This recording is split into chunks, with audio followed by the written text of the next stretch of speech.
we're going to be taking a look at the difference between inner and static classes because they're both nested. So it's good to draw a distinction between them when talking about them. But we're going to be focusing on inner classes. After that, we're going to look at some design examples with some imaginary scenarios so that we can start reasoning a little bit better about when we might actually want to use inner classes practically from a design standpoint. And then we're going to do a coding walkthrough and figure out where we are every step of the way in scope in order to describe and visualize and really feel the advanced scope that you can navigate once you start mastering Java inner classes, and also so that you can see what's unique about them.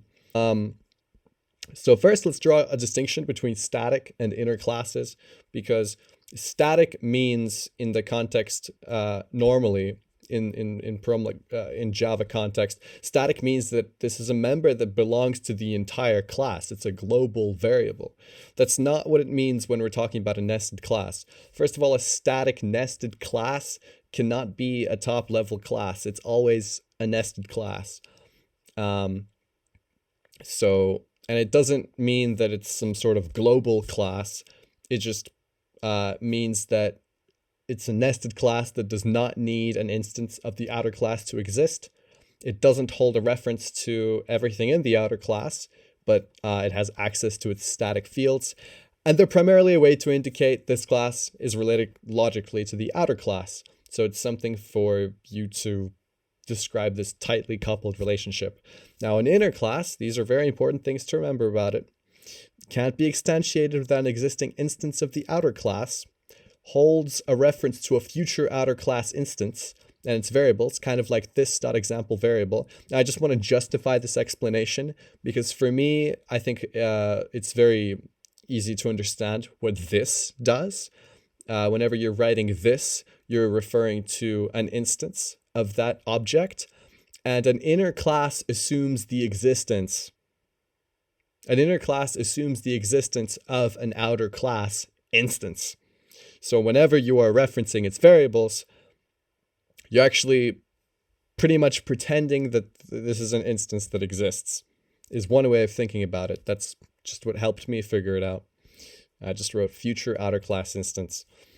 It's always important to remember that there's an instance. Whenever you're programming inside of the inner class, you're thinking that there's an instance of the outer class that I'm referring to. And they represent composite objects. The outer class has a relationship to the inner class. That's just kind of to get you thinking about it from a design perspective, so that whenever you come across use cases where there is a composite object, you can see if you can't kind of slip an inner class in there to make it easier to reason about it within code. So here's a little code comparison just between static and inner classes so we can get it into our heads. Here, obviously, you can see outer, outer, new outer, outer.inner, inner equals outer.new inner. Note this lowercase outer is a reference to an actual outer object, and it is the very reference to an actual outer object that we are using. We're appending .new to an actual instance so that we can create our inner class. It is not possible to create a true inner nested class without this sort of real instance. Now, a static class, we commented out the outer. We still need to have outer.inner because we're describing logically that they're coupled, but there is not any instance of the outer class. It's decoupled in that sense. It's logically coupled, but we're allowed to make instances of static classes without its outer class existing. So here we're going to move on to examples of some use cases. And first we're going to review when it might be useful to start making an inner class. So if the inner class is strictly a dependency, the object only has a relationship with one class, and the object only has one implementation. If this is all true, then you can kind of start looking at an instance where you're going to be making an inner class. Obviously, if the object is not a dependency, it's going to be a problem if you can't create it without making another object. So if it's not a dependency, it's not going to be an inner class. The object only has a relationship with one class. if you have to remember that whenever you're coding an inner class, you are hard coding an implementation you're hard coding a component that's a dependency of the outer class. You're making it as concrete implementation. A lot of the time in programming, you want to avoid concrete implementations and you want to make interfaces, keep things decoupled, adhere to the dependency inversion principle. But you break the rule of the dependency inversion principle in order to achieve what the dependency inversion principle is striving towards, which is cleaner, more understandable code, by hard coding an inner class if you know that it's only going to have a relationship with one kind of class. Then you get into inner classes. And and obviously number 3, it only has one implementation. You go away and you hard code it. So what kind of real world scenarios might we have where this is useful? So obviously in Java, you're not going to be making a CPU fan driver, but just think about it conceptually. So a CPU fan driver, it's stateful hard coded. Could have left hard coded out of there, but it's a stateful composite component, of some hardware is a driver, let's say. So if you have a CPU and it has a fan, every CPU is going to have a fan, and that fan is going to save state of rotations per minute, and it's also tightly logically coupled to the CPU. So you don't want it to be anywhere else but there, and you want it to save state. So we're going to show a pattern to implement that. And then let's say you have an encoder and you want to make it like a stateless utility object. There's a pattern so that every time that you only call the inner class within a method invocation, and its life cycle is within that method invocation, and it doesn't save any state. But what's important to remember for both the CPU fan driver and the encoder examples is that we specifically, for their functionality, want to be able to retrieve a reference to the top level class for some reason. So in an encoder, we can imagine that we have a stateless utility encoder. It has processes that are stateless, but they depend on arguments, which are going to be variables of its outer class. So let's say you have a file. You have all these zeros and ones, and you want to encode it into a specific file format. You want to be able to retrieve that reference if you know you're only going to be encoding into, let's say, JSON files. For this instance, of course, if you're making an encoder, it's probably not how you're going to design it. But let's say you have an encoder that's only making JSON files. It's always going to be running the same stateless code, but it's going to have a bunch of what's going to be interchangeable is, the arguments that it needs to convert it into a JSON file, which is going to retrieve from its top level class, which is going to be the file, passes it the zeros and ones.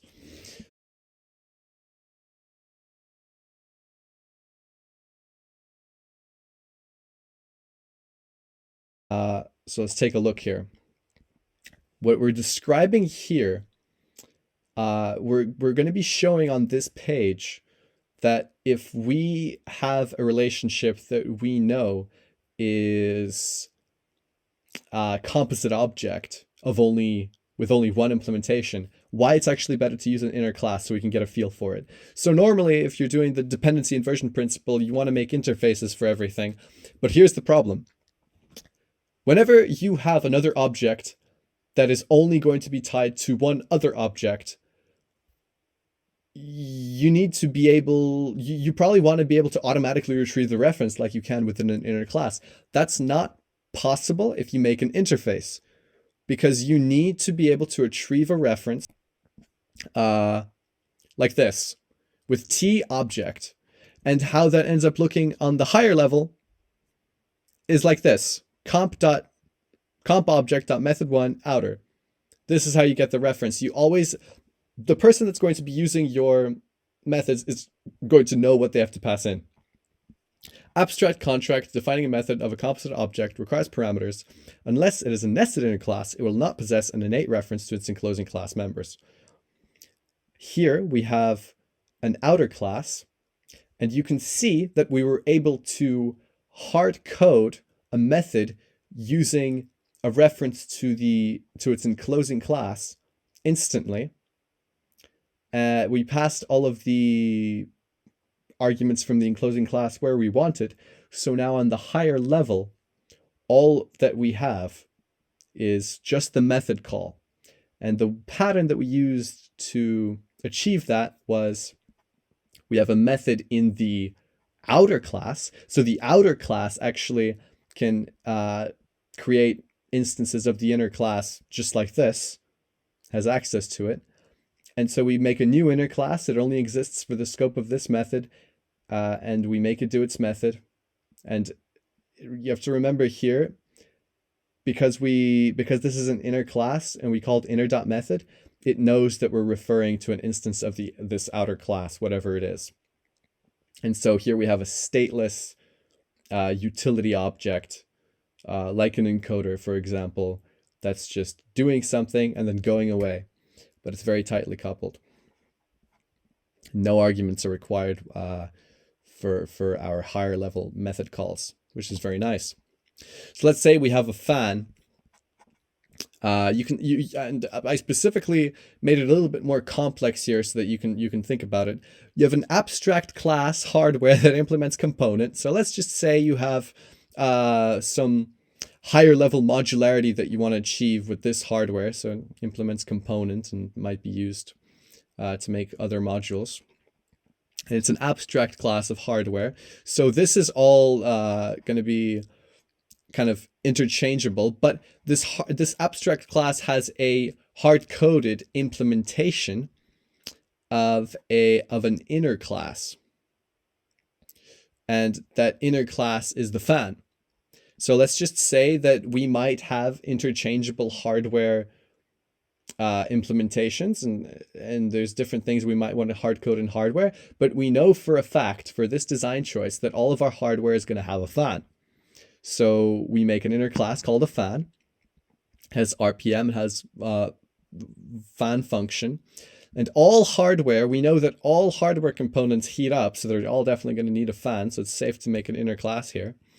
And it's always going to be a composite object. We don't want to detach this fan and move it somewhere else. And we also want every fan to respond to the heat on that particular object. So if this was an aggregate object and it was like protected class fan over here, it's private because we want this fan just to be cooling this particular bit of hardware.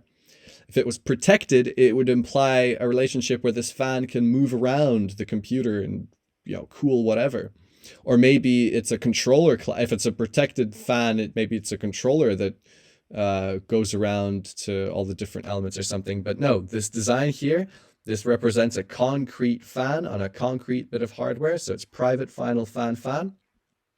And it's going to have state. And the state is going to be rotations per minute. And we can infer that maybe somewhere in this class we have a way of constantly updating the temperature, which is going to be retrieved here from the outer class. The rotations per minute is going to be temperature and some process of the function that is going to return our state of rotations per minute so that we can efficiently cool our CPU. And this is one way that we can access it as CPU.fan. If we have state in our outer class object, you can make a getter to retrieve it. And if you did want to call the function manually, you can just put the method call, you can append it to the getter of the inner class. Computers are stupid, and they need very specific instructions to be able to reason about complex relationships, unlike humans who are able to be pretty intuitive with them in the real world. Now, let's quickly recap. What are Java inner nested classes? A Java inner nested class represents a composite object which has a relationship with an outer class, meaning that it can't exist without an instance of the outer class. And most interestingly, it holds a reference to the outer class, which is a separate object And it also obviously represents itself and is an object in and of itself. So what makes it unique is that it has this two-dimensional functionality where it both allows you to discover a reference to another object, which is its outer object, and has its own functionality. And that can become pretty useful, as well as describe a tightly coupled relationship. Now, let's look at the real world. We have two cats. We have one wild cat, and then we have one domesticated cat. And we know this cat is domesticated and that conceptually it represents the existence of another human that owns it because it has a collar that says the number 23. Now we know culturally as humans that existed in the world, as educated beings, that you can't have a domesticated cat with a collar and a phone number without a human owner. So conceptually, whenever we see a cat that has a collar and a number, we can safely assume that if we call this number, we're going to reach a human. That's not something that we can assume about a cat that doesn't have a collar. Most importantly, what's important to remember about a Java inner nested class is that while it is its own object, it conceptually confirms to us the existence of an instance of the outer class, and we can treat it as something that has a reference to the outer class and itself in one entity, just like a cat with a phone number and a collar.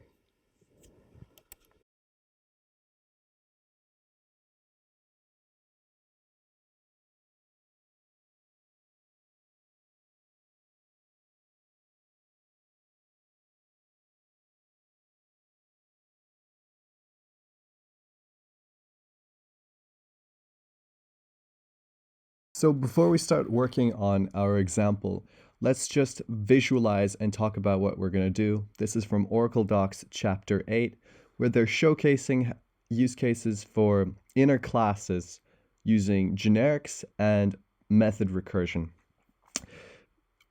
The example that they used was an implementation of a linked list from scratch in Java with a zipper that can get two linked lists and combine them so that you can iterate through two lists of different types at the same time.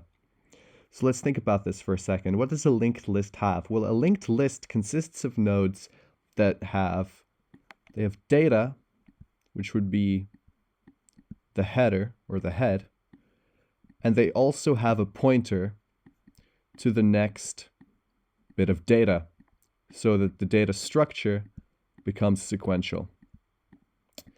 What's one simple way we can implement this in Java?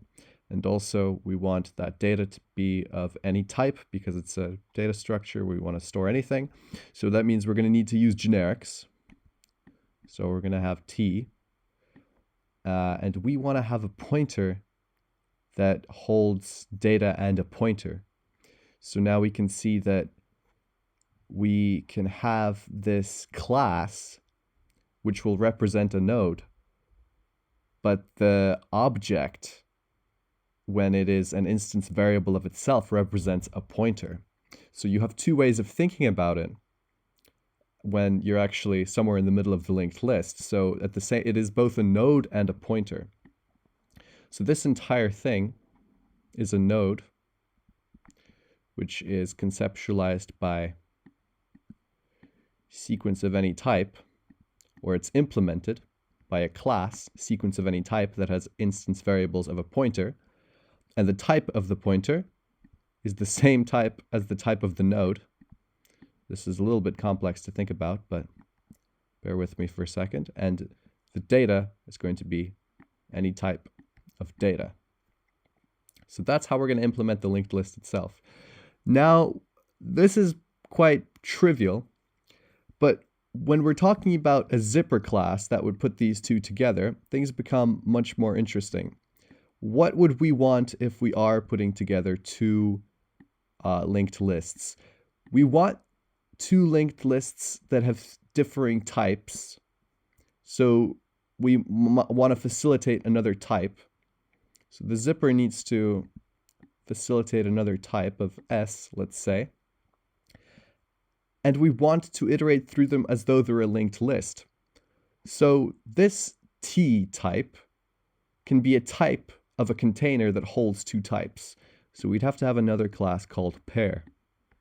And the class pair would simply be a container for holding two different types of things. Remember, a type can be anything, so our sequence T type can be a type of pair that is just a container of two types.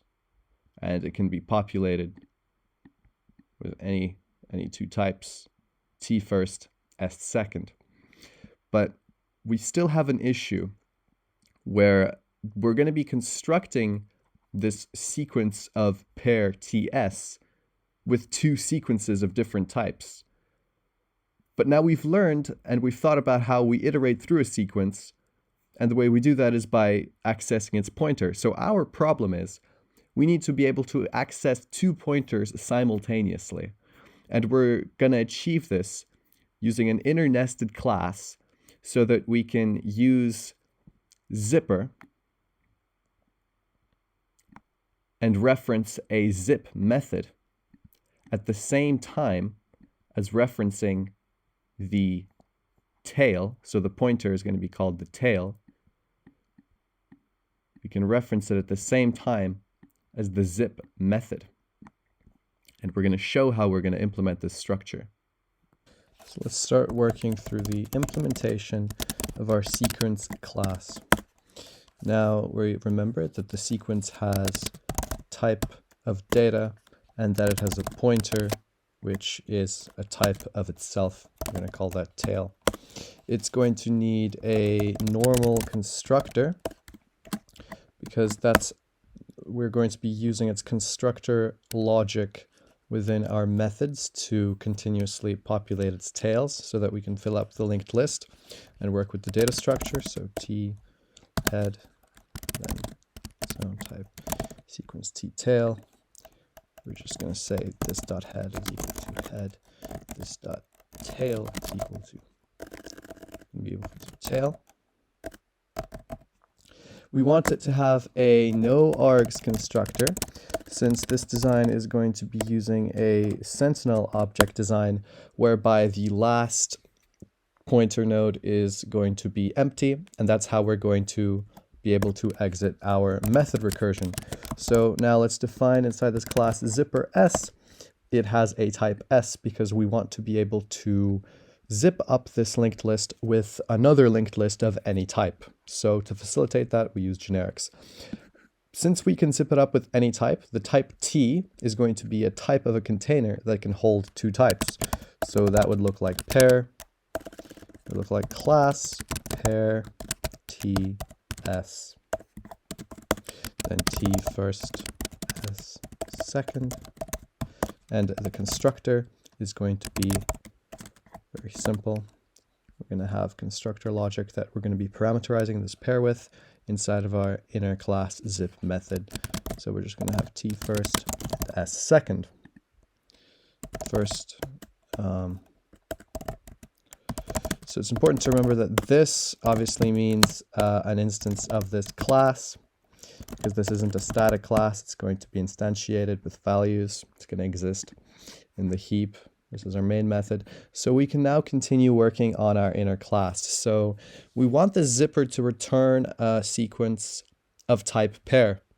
And then we want that type pair, obviously, if it was two sequences, to have iterated through all of its pointers so that it can populate both of them at the same time. That's the challenge that we're trying to solve. So first, what will we return? Well, like we said, it's going to be a sequence of pair T and S. It's going to be called zip. And we already have a reference to the initial object, the initial sequence that we're going to be appending zip onto, because by virtue of this being an inner class. So the next way to retrieve the reference is going to be through this parameter declaration, and you can see it's going to be of type S so that it can be of two separate classes. We're going to be making a conditional statement in order to exit this recursive method, which is going to be based on whether or not either of the tails are equal to null. And then we'll return our sentinel object, which will be a new sequence, and the method recursion is going to come to an end when we want it to. Now, let's see here. We want to create a zipper s inside. We want to create the nested class inside of this method. I'm going to call it zipper, and it's going to hold a reference to the tail of the initial zipper object, the initial sequence object that we're going to be appending this method onto. And as it is an inner nested class, we can automatically reason about it as though we already have that appendage there. Now, if this wasn't an inner class, this would look like this.tail, but obviously it's just tail because it knows that it's this already. We can start writing our return now. So it's going to be a sequence of pair of any type. Let's just call it zipped for now. It's going to be a new sequence, and we're going to start parameterizing it. So the first parameter is the data, its head, and it's of the type that we decided. It's a container of two different types. And we want the type of the data of the initial sequence, and we want the type of the data of the sequence that we're appending it to. Except we have to say that it's of any type, pair of T, S, and then we parameterize it like so. Now we do zipper.zip that.tail. What's important to notice here is that we're reasoning about the initial sequence firstly as a node, as a class of sequence T, and then once we are parameterizing its tail and the tail of our sequence that we want to append,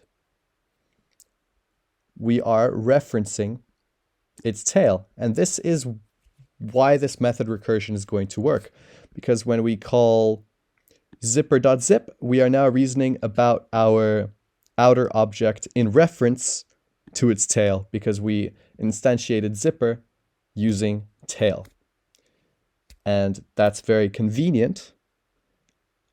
And it works because we are instantiating it not from the node of the first sequence, but from its own tail, in which case we can then reason about that one's tail as though it is a sequence node, and then do the same for its own tail, since the method is going to be recurring with this line of code. So this is kind of an interesting way to enable method recursion. Now, we can go into main and instantiate this. Also, we can inline this because it doesn't look good. But you have to understand that you can actually do this with less code if it isn't a nested class as well. But this was just to demonstrate how the method recursion functions here. So let's go to public static main, or public class main. We have a lot of boilerplate here to get through. So a sequence of strings, the reference string sequence is equal to new sequence, whoops, it's populated here. I'm going to have word 1, new sequence. It does get a little crappy to do it this way.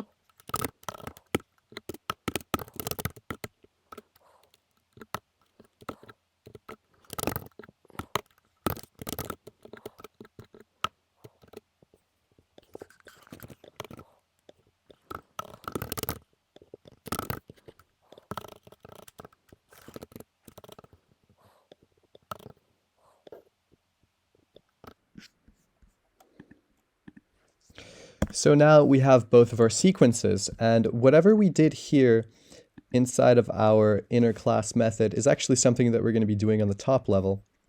So sequence t.zipper s, and we're going to be making a reference to its tail. We're going to be making a reference to not its tail on the top level class, but the reference to the entire node.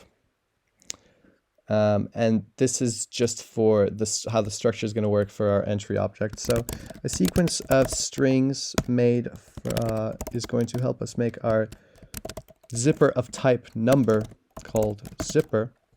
And we're not going to say something like string sequence.tail.new, even though we can do that. We're just going to say string sequence.new because we want to use it in that context on the highest level. And now we're going to make a sequence of pairs of type string and number. Call it combined. And it's going to be equal to zipper.zip number sequence. Remember, the parameter of the number sequence is not something, it's treated like a reference here, like that, and not its tail, since that's what our method recursion is based on. So now this is going to, if we had two string methods, this would work, and we would have these appendages. 1 would have 2, 2 would have 3, and 3 would have 59. So let's just add some two string methods. So now you can see we've added our two string methods, and we're also printing out the sentinel object there at the end. And we are able to iterate through two of these sequences at the same time. However, it's important to note that largely inner classes exist for encapsulation.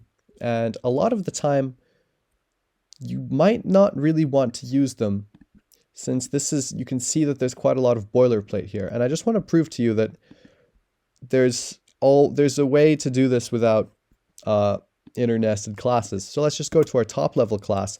And we know that if we write a method in the top level class, we actually have a reference with this to the initial sequence object. And the only difference is that we're not using this here to retrieve it, and that in order to retrieve it at the same time as this method to enable recursion, we need to make this zipper object.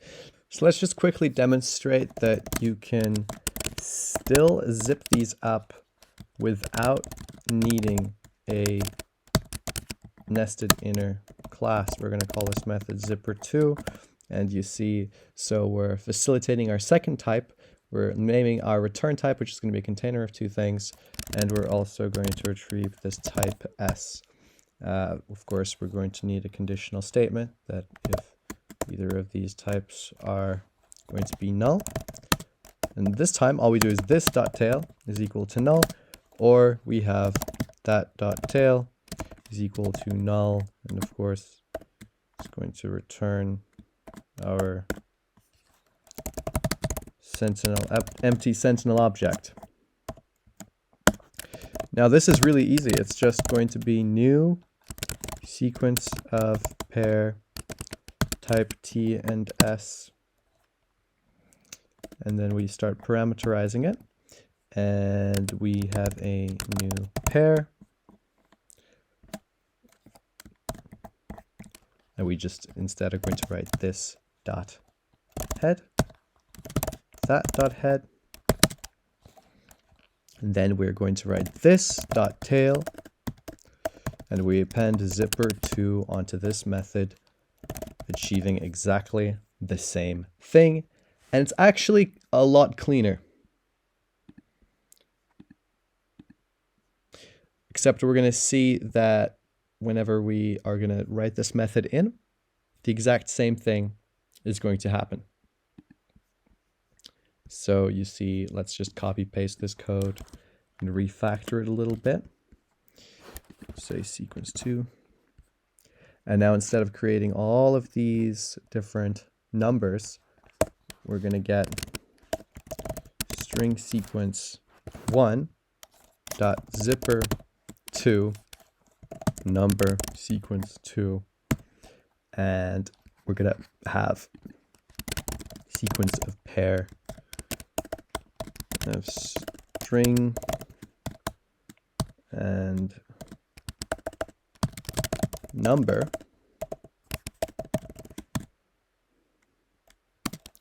combined to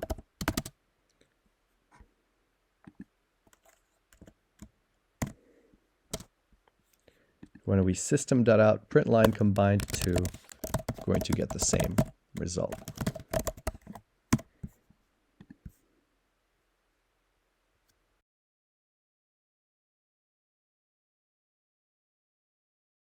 So let's take a look at why it's actually not a good design choice to implement inner classes for the method that was outlined in Oracle Docs.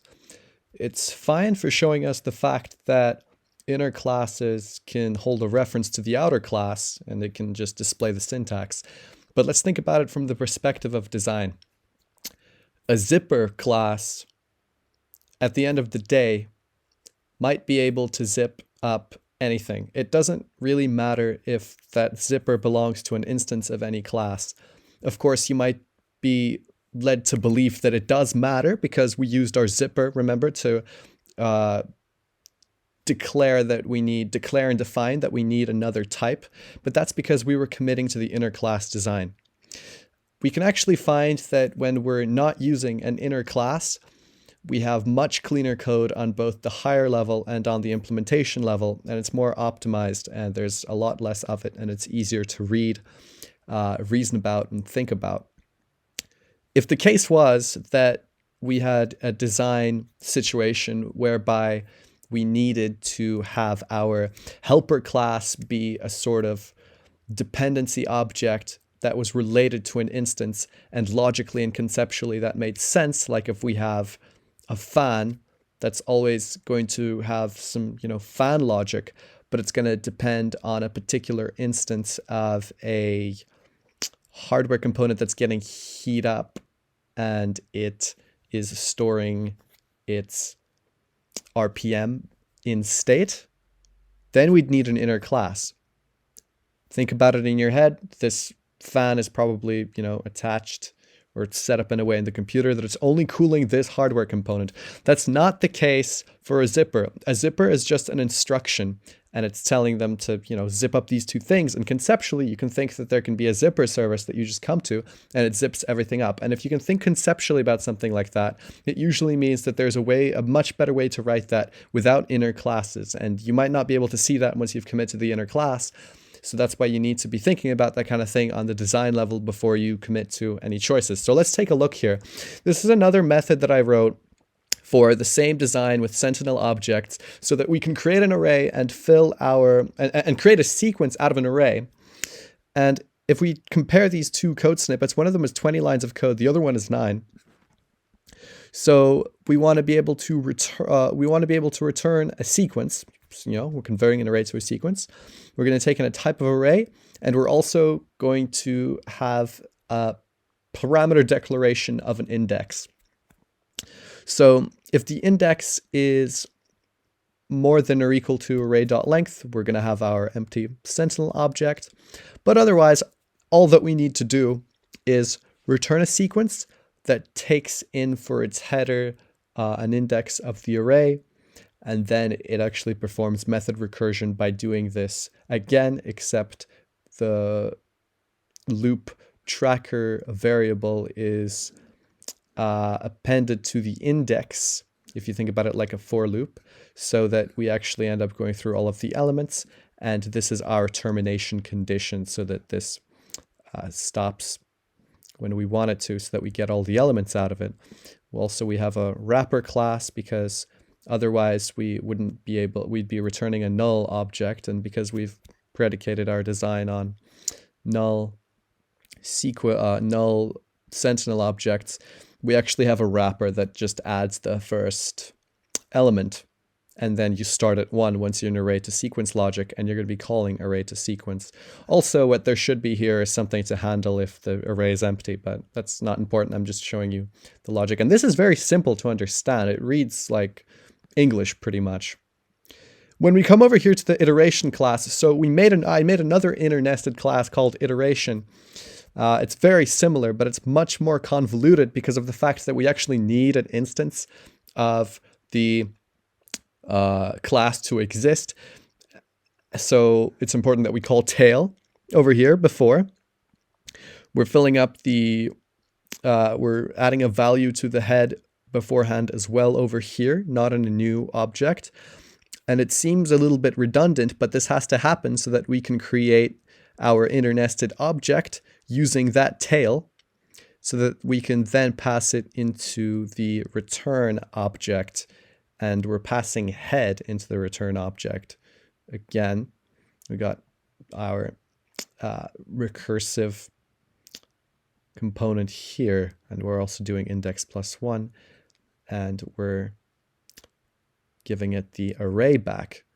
But this is already a little bit more difficult to reason and think about. And then we, of course, have a wrapper where we're doing the same thing again. We're opening up, you see, we're opening up an object that needs to exist first so that we can make our inner class object, which contains the transform array to sequence iterator method. And this is just kind of a lot of work. And if you can see here, if we think about what's really going on, we're only making this object so we can access a function. We don't have any saved state. We're just doing this because we've implemented an inner class design. So this is actually needlessly verbose, and it's much better to implement it like this because we're not depending on the state of our helper class. We just have instructions that we're passing around, and we've decided we're going to use inner class syntax. Now, it's fine for educational purposes, but don't be deceived. This is absolutely not good design. And refer to what we were talking about earlier if you want to know what's better design. And obviously, we have our first iteration here, and then it goes to the transform array to sequence logic class. Right. Quickly, a conclusion. I think that a great way of thinking about it now that we've gotten this far is when we want to define an exclusive composite relationship whereby the helper class requires access to the members of its outer class instance, inner classes are a perfect design choice, especially if it is important for the conceptualization of your model that this component belongs to an instance. Of course, with a few caveats, if you want to show lexically or logically that these two classes are coupled and you're just never going to have anything there, maybe you don't mind having, if you don't have method recursion. Remember, this is also happening because this is a design predicated on method recursion. I think in data structures are normally not implemented with inner helper classes. They're normally, I think, implemented as just methods.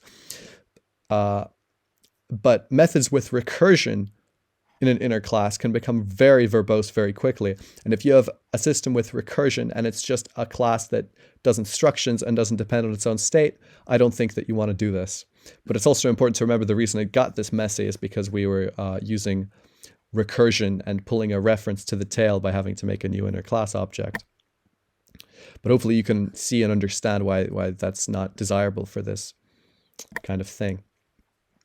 They offer encapsulation and higher level maintainability by allowing us to avoid needing to pass arguments into methods that depend on the members of the outer class. And sometimes we don't want them as they can be verbose. The overhead is not optimal and it's difficult to read. So, like we said earlier, if we're hard coding things when we know that the relationship is going to be exclusive, at the end of the day, when we go to the higher level and we're calling that method, we're not going to need to know which values or variables of our outer class or the class that we're processing that we need to pass in. Thank you for watching. I hope you learned something, and let me know if I missed anything or if this was particularly difficult to understand. I tried to get a little bit in depth and talk about design. I hope that I was able to demonstrate enough the syntax. And the reason I made this video is because I believe that a lot of the time when we come to learn something, the example might be negligent when it comes to what we're going to be doing in the real world with this information, and we're going to be implementing designs. So I thought that this section of the tutorial was very important.